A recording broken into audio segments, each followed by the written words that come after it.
faut dire que l'avion il a 40 ans, mais il a toujours 10 ans d'avance.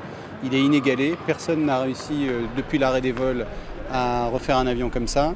Et c'est vraiment un des rares moments dans l'histoire de l'aviation et dans l'histoire de la science où on fait un pas en arrière.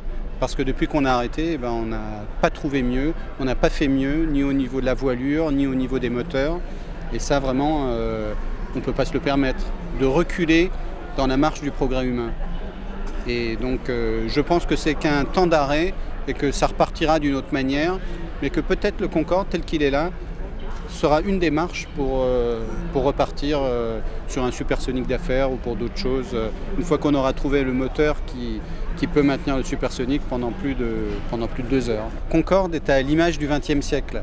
On avait de grands rêves, une volonté politique très forte, on a mis les moyens, l'argent, la technologie, le savoir-faire des gens.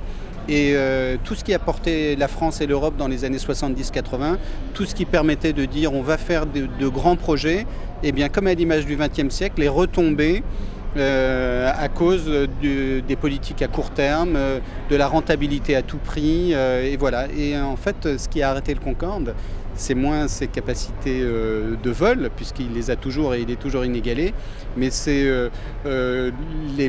les personnes qui l'ont arrêté pensaient au profit à court terme. Et effectivement, si on avait pensé au profit à court terme quand on a fait Apollo, on ne serait jamais allé sur la Lune. Si on avait pensé au profit à court terme et à la rentabilité immédiate avant de faire le Concorde, on n'y serait jamais allé.